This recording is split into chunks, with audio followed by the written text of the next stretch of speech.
ServSafe Manager 8th edition, The Flow of Food, Service. Inside this chapter, we'll discuss holding food for service, serving food safely, off-site service. And our key terms are off-site service, temporary units, and mobile units. Our learning objectives: after completing this chapter, you should be able to identify ways to prevent time temperature abuse when holding and serving food, explain how to protect ready-to-eat food from contamination during preparation, display, and service. Describe the requirements for off-site catering and food transportation to prevent contamination and time temperature abuse. And describe how to handle utensils and equipment to prevent contamination.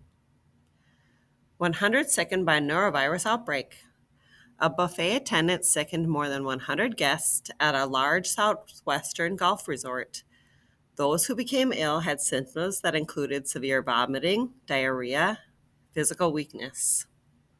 The buffet attendant later tested positive for norovirus. While he was not experiencing symptoms at the time of the outbreak, he indicated that he had experienced vomiting and diarrhea the week before. Local regulatory authorities determined that the attendant contaminated items on the buffet line as he worked. He failed to wash his hands correctly before moving from buffet station to buffet station. Authorities believe the utensils the guests used had been contaminated by the food handler, which led to the outbreak. Question: what could have been done to prevent this situation from occurring in the first place? 9.1 Holding food for service. Working with food in a home kitchen is very difficult when cooking in a commercial kitchen.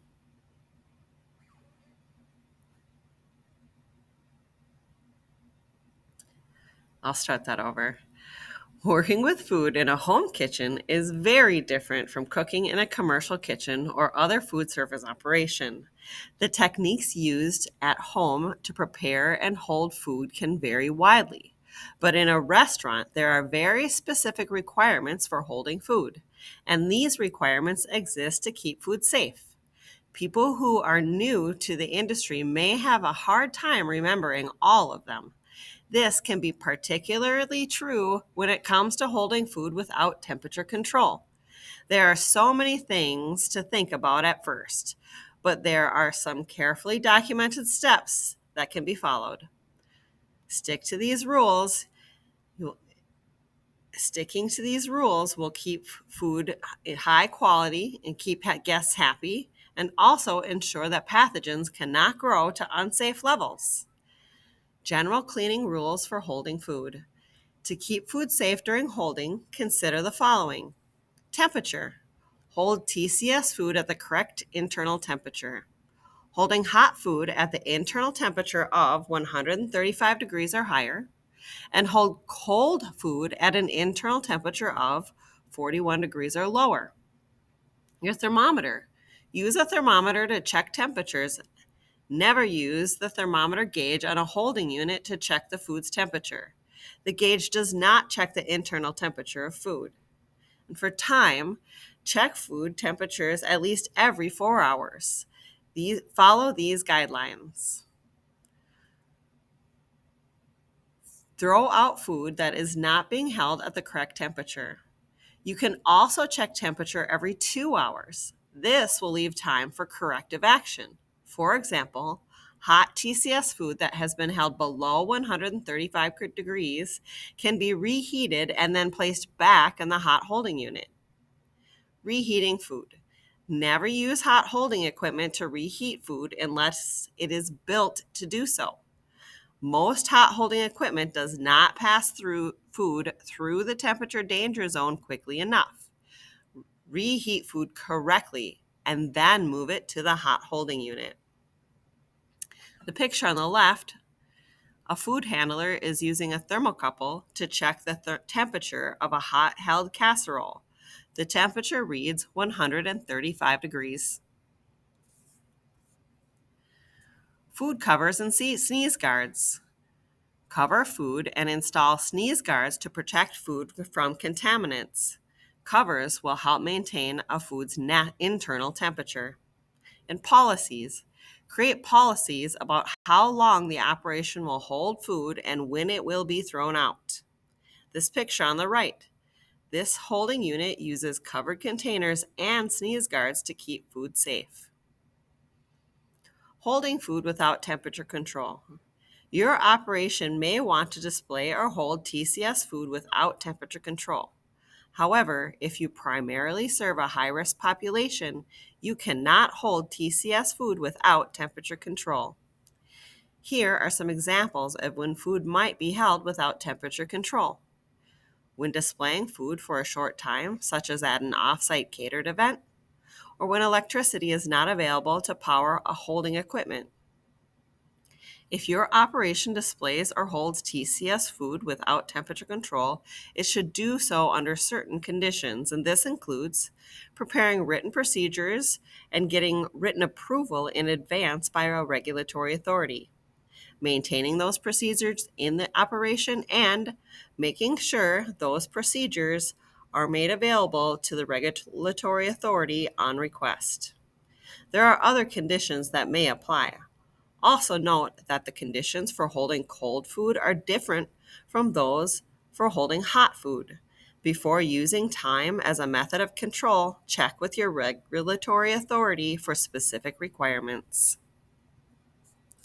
For cold food, you can hold cold food without temperature control for up to 6 hours if you meet these conditions. Hold the food at 41 degrees or lower before removing it from refrigeration. Label the food with the time it was removed from refrigeration and the time it must be thrown out. Ensure that the discard time on the label is 6 hours from the time you removed the food from refrigeration. For example, if you remove potato salad from the cooler at 3 p.m. to serve at a picnic, the discard time on the label should be 9 p.m. This equals 6 hours from the time you removed it from refrigeration. Make sure the food temperature does not exceed 70 degrees while it is being served, and throw out any food that exceeds this temperature. Sell, serve, or throw out the food within 6 hours. There are alternatives to these requirements for holding cold food, ready-to-eat TCS food without temperature control. If the food is discarded within 4 hours, it can be allowed to reach any temperature during service. The food must be held at 41 degrees or lower before removing it from temperature control, and the discard time on the label must be 4 hours from the time the food was removed from temperature control.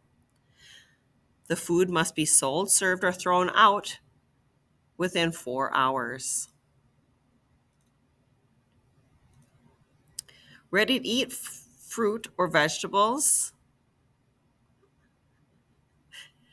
Ready-to-eat fruit or vegetables that become TCS food when cut, chopped, or sliced, and hermetically sealed containers of food that becomes TCS food when opened, like a can of tuna, can have an internal temperature of 70 degrees or lower. This product must be discarded within 4 hours, and the temperature of the product cannot exceed 70 degrees within the 4-hour period. The discard time on the label must be 4 hours from the time when the product becomes a TCS food. For hot food, you can hold hot food without temperature control for up to 4 hours if you meet these conditions.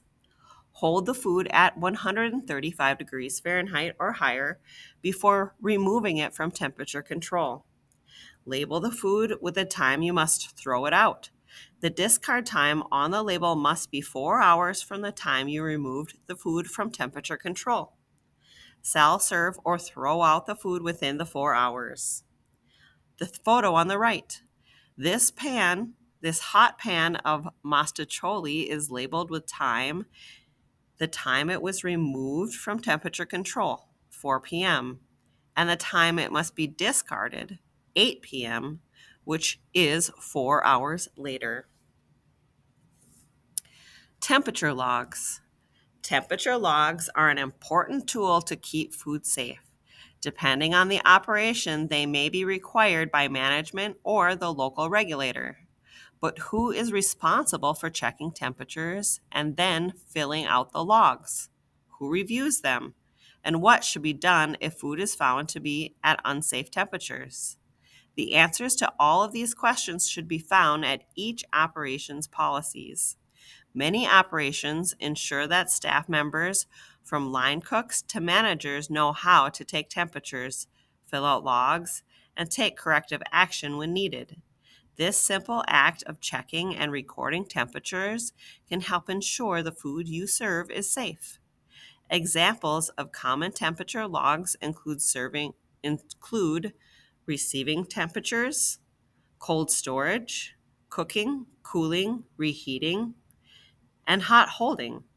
Some operations have chosen to particularly automate the process by using digital thermometers that connect wirelessly to an electronic temperature log. Whether paper based or electronic, action must be taken when food is found to be at unsafe temperatures. The action required will depend on the item and the operations policies. In some cases, corrective action can be taken, such as reheating the food. In other instances, however, the food must be discarded. Knowledge check. Pause and answer these questions. Question 1. Why should hot holding equipment never be used to reheat food? Question 2.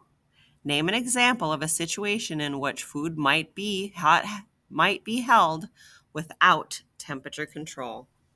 Pause and answer these questions. 9.2. Serving food safely. There are many types of service styles, from fine dining to buffets to casual restaurants to carryout. And there are many different places where food might be served in addition to the usual suspects such as restaurants and cafeterias. Many hotels offer breakfast service, for example. A chef may perform cooking demonstrations at a farmer's market or other venue. And of course, a catered event could happen just about anywhere. One thing that should be a common theme throughout all service styles and locations is food safety. No matter where the food will be served, first and foremost, hands should always be clean and single use gloves worn when handling ready to eat food. In the front of the house, service staff must know how to handle dishes and flatware without contaminating them. And in self service areas such as salad bars, care must be taken to ensure that food is kept safe, sometimes from the guests themselves. Preset tableware. If your operation presets tableware and dining tables, you must take steps to prevent it from becoming contaminated. This might include wrapping or covering the items. Table settings do not need to be wrapped or covered if extra or unused settings meet these requirements. First, if they are removed when guests are seated, or if they remain at the table, they are cleaned and sanitized after the guests leave. Here on the left, this silverware has been wrapped in a napkin to prevent contamination. Service staff guidelines.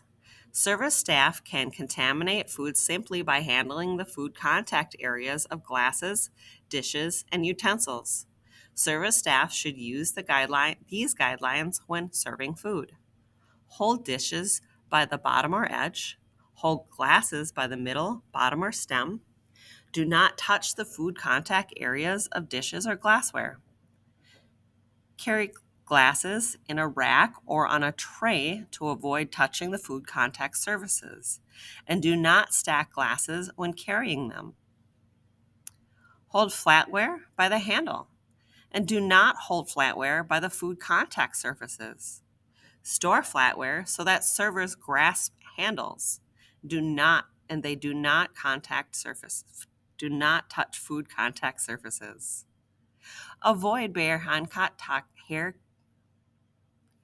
Avoid bare hand contact with food that is ready to eat.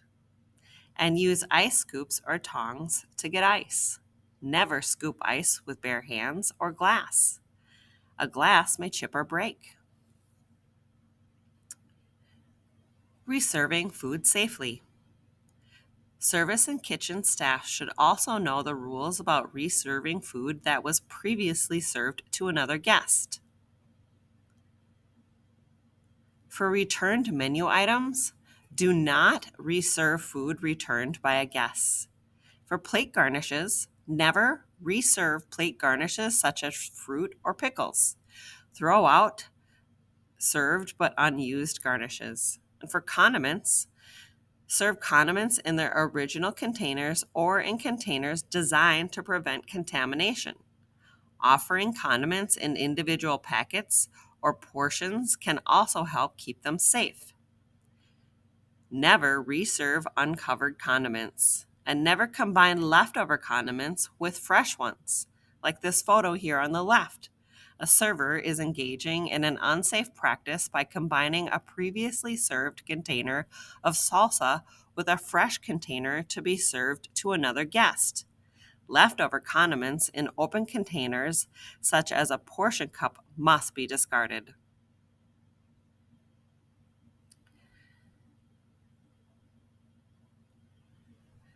Never reserve open portions of condiments after serving them to guests. These items, such as salsa, butter, and mayonnaise, should be thrown away. Bread and bread rolls. Do not reserve uneaten bread or rolls to another guest. Change linens used in bread baskets after each guest. And for prepackaged food, in general, you may reserve only unopened prepackaged food in good condition. This includes condiment packaged and wrapped crackers. You may also reserve bottles of ketchup, mustard, and other condiments.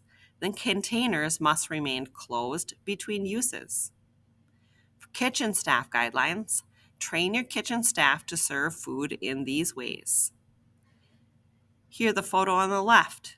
To avoid bare hand contact, the food handler is wearing single-use gloves and using tongs to mix salad in a bowl.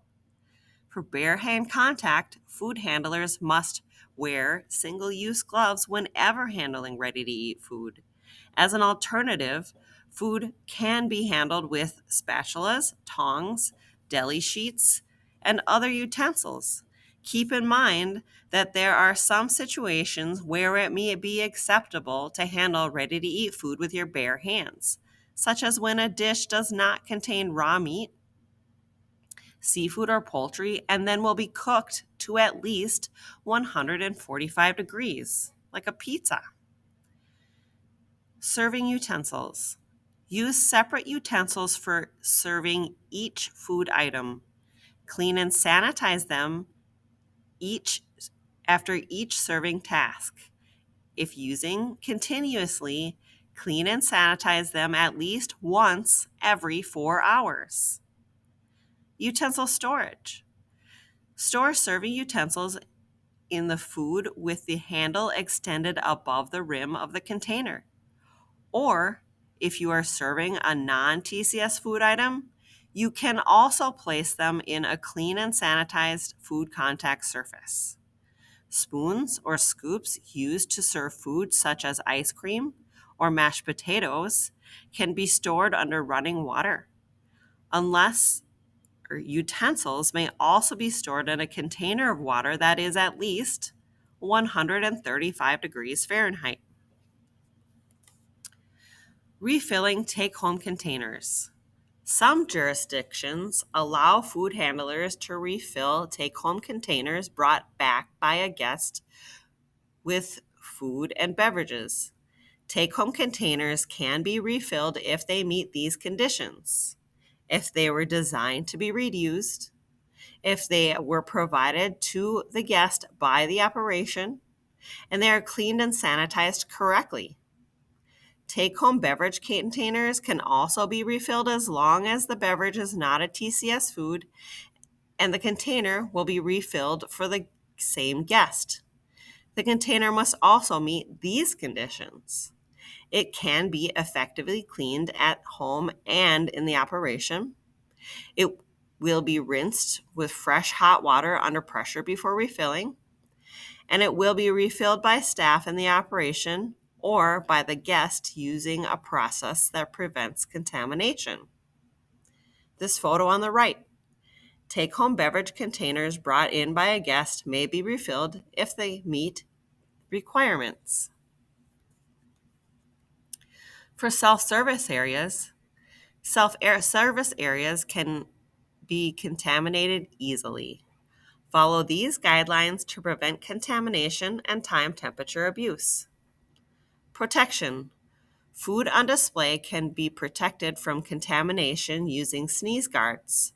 Food can also be protected by placing it in displays caused in display cases or by packaging it to protect it from contamination.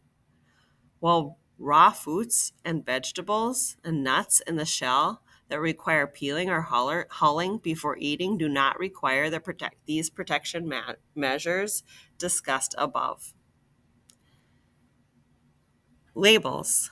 Label food located in self-service areas. For example, place the name of the food, such as salad dressings, on ladle handles or signs.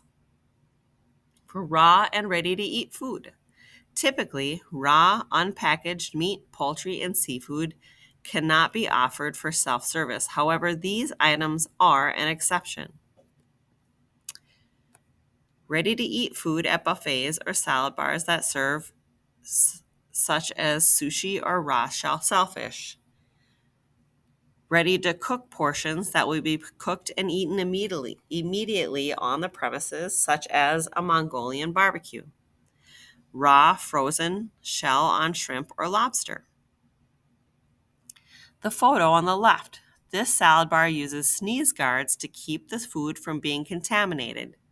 Signs have been placed with each item that labels what the food is. For refills, do not let guests refill dirty plates or use dirty utensils at self-service areas. Assign a staff member to monitor guests and post signs reminding guests not to reuse plates and utensils. For utensils, stock food displays with the correct utensils for dispensing food. This might include tongs, ladles, or deli sheets. And for ice used to keep food or beverages cold should never be used as an ingredient. Labeling bulk food. Label bulk food in self-service areas. The label must be in plain view for the guests. When labeling food, you can include the manufacturer or processor label provided with the food. As an alternative, you can provide this information using a card, sign, or other labeling method. Bulk unpackaged food, such as bakery products and unpackaged food portioned for guests, does not need to be labeled if it meets these conditions. The product makes no claim regarding health or nutrient content. There are no laws requiring labeling, and the food is manufactured or prepared on the premises.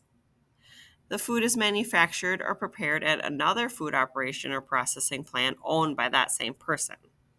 The operation must also be regulated. Knowledge check. Pause and answer these questions. Question 1. Name 3 items that should never be reserved to guests. Question 2. How can food be protected in a self-service area? Pause and answer these questions.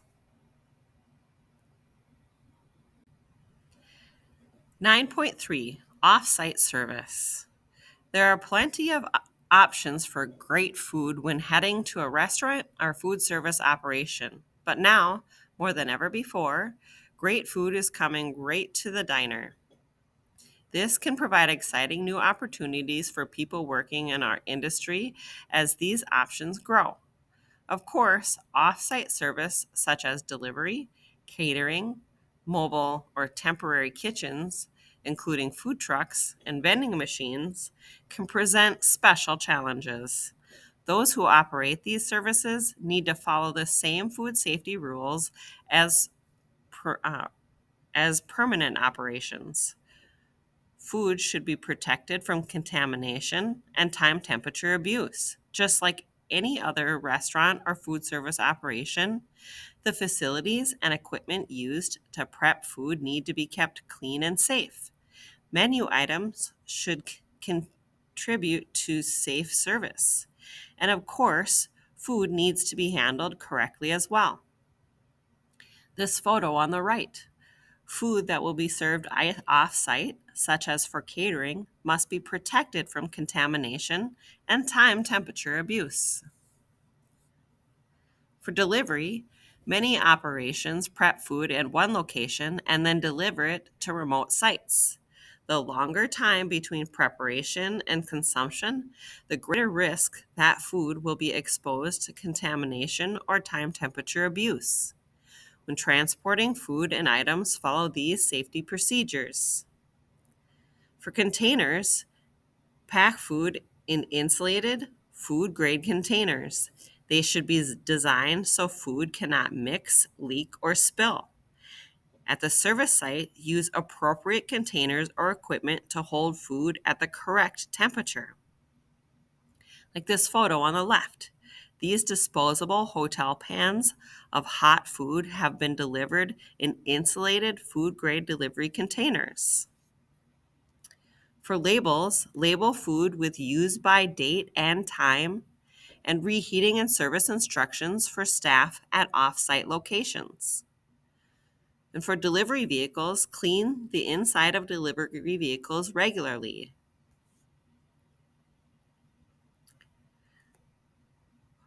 Personal hygiene. Practice good personal hygiene when distributing food. And for internal food temperatures, check internal food temperatures. If containers or delivery vehicles are not holding food at the correct temperature, reevaluate the length of delivery route or the efficiency of the equipment being used. Here, this photo on the left, this disposable hotel pan of hot food has been labeled with the common name of the food and holding instructions. And for storage, store raw meat, poultry, and seafood separately from ready-to-eat items. For example, store raw chicken separately from ready-to-eat salads. In catering, caterers must follow the same safety rules as permanent operations. Food must be protected from contamination and time temperature abuse. Facilities must be clean and sanitary, and food must be prepared and served correctly, and staff must follow good personal hygiene practices. Meeting the offsite challenge. It's always fun when you get to attend catered events, but people outside of our industry may not realize how complicated the process can be when preparing food in one location and transporting it to another, making sure food is kept at safe temperatures for the right amount of time and transported without contamination requires attention to detail. Keeping it safe once it has arrived is no small task either. Imagine setting up an outdoor catered event for 300 guests at a golf course. Where will service staff be able to wash their hands? Will electricity be available to keep food at safe temperatures? If it is not, then what? Ice and chafing dishes could be used to keep food cold or hot. Or alternatively, food could be held without temperature control. But if this is the case, timing must be precise. Food that arrives at the venue too early might exceed safe holding time before the end of the event and have to be discarded.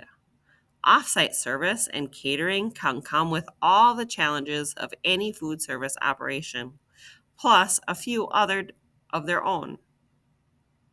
Done right, however, they can provide a one-of-a-kind guest experience. Catering often presents unique challenges. Follow these guidelines to keep food safe. For utilities, Make sure the service site has the correct utilities. Safe water for cooking, dishwashing, and hand washing. Garbage containers stored away from food prep, storage, and serving areas. Insulated containers. Use insulated containers to hold TCS food. And for raw meat, should be wrapped and stored on ice. Deliver milk and dairy products in a refrigerated vehicle or on ice. For cold food, serve cold food in containers on ice or in chilled, gel-filled containers. If that's not desirable, the food may be held without temperature control according to the guidelines specified in this chapter. For ready-to-eat food, store ready-to-eat food separate from raw food. And if leftovers are given to guests, provide instructions for how they should be handled. Information such as discard date and the food storage and reheating instructions should be clearly labeled on the container. In temporary units, temporary units typically operate in one location for less than 14 days. Food service tents or kiosks set up for food fairs, special celebrations, or sporting events may be temporary units. In some areas, the definition also extends to units set up for longer periods. Temporary units usually serve prepackaged food or food requiring limited prepping, such as hot dogs. It is best to keep the menu simple to limit the amount of on-site food prep. Check with your regulatory authority for operating requirements. Here are some additional guidelines. This photo on the left shows a temporary unit. Temporary units should be constructed to keep out dirt and pests. If floors are made of dirt or gravel, cover them with mats or platforms to control dust and mud. Construct walls and the ceilings with materials that will protect food from weather and wind-blown dust. Apply the safe handling rules discussed throughout this book to keep food prep in temporary units. For safe drinking water also needs to be available for cleaning, sanitizing, and washing. Since dishwashing facilities will likely be limited to 2, it is best to use disposable, single-use items. And for mobile units are portable facilities ranging from concession vans to elaborate field kitchens. Those serving only frozen novelties, candy, packaged snacks, and soft drinks need to meet basic sanitation requirements. However, mobile kitchens prepping and serving TCS food need to follow the same rules required of permanent food service kitchens. Both types of operations might be required to apply for special permits or licenses from the regulatory authorities. And for vending machines, vending operators should protect food from contamination and time temperature abuse. This is especially important when prepping and packaging food and during transport and delivery. We follow these guidelines. Check product shelf life daily. Products often have an expiration or use by date.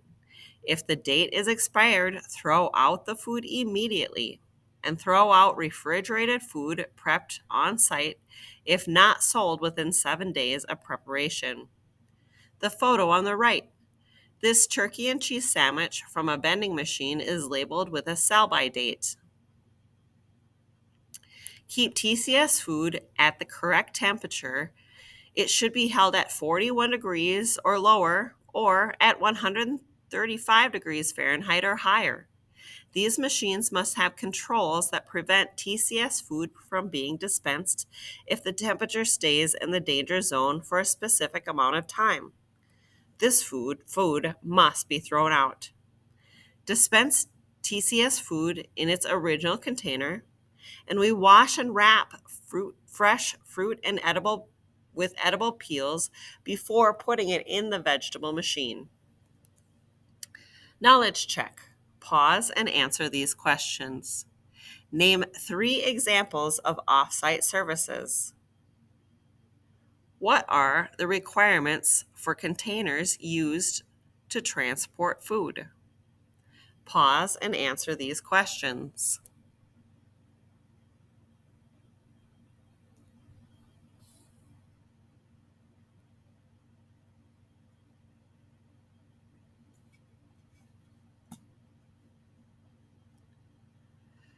Chapter summary. Your operation should have policies for holding and discarding food. Cover food, use sneeze guards, hold TCS food at the correct temperature, and use a thermometer or check the internal temperature at least every 4 hours. Never use hot holding equipment to reheat food unless it is built to do so. And when holding TCS food for service, keep hot food at 135 degrees or higher, and keep cold food at 41 degrees or lower. Check the internal temperature of food at least every 4 hours, and throw out food if it is not at the correct temperature and cannot be restored to a safe condition. TCS food may be held without temperature control under certain conditions. Cold food must be held at 41 degrees or lower before it is removed from refrigeration. Then the food temperature must not get higher than 70 degrees. If it does, or if the food is not served or sold within 6 hours, the food must be thrown away. Hot food must be held at 135 degrees Fahrenheit or higher before it is removed from temperature control. Then it must be served, stored, or thrown away within 4 hours. Both cold and hot food must be labeled with the discard time.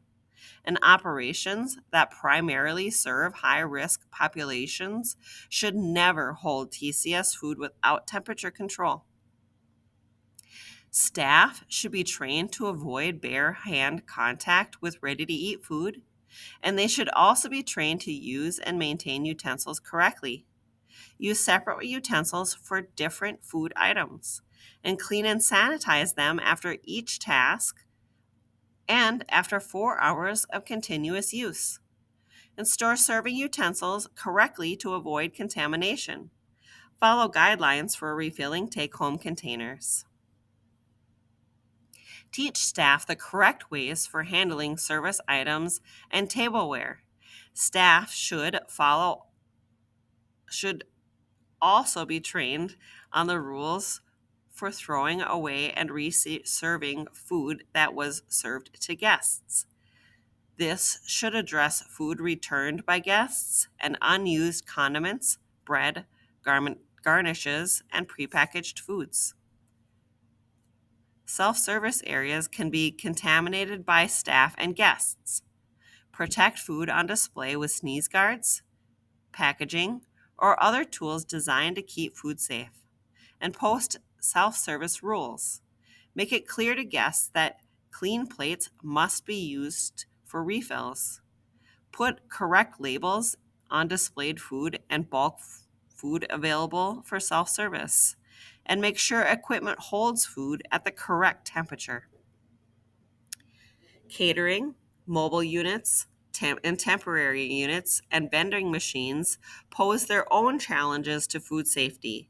Food served by these sources must be treated with the same care as any other food served to guests.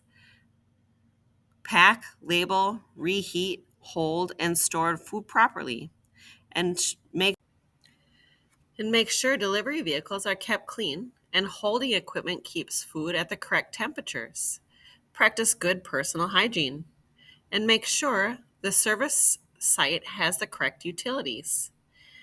Temporary units must be built to keep food safe from weather, dirt, and pests. And mobile units may need to have a special permit or license to operate. Check this shelf life on food in vending machines daily. Learn and follow any regulatory requirements that may apply to your operation. Stop and ask yourself these discussion questions. Stop and apply your knowledge in the weeds. Apply your knowledge, Megan's Day. And complete the study questions written by your test writers to help you get ready for your final exam. This is a final, so you should be practicing.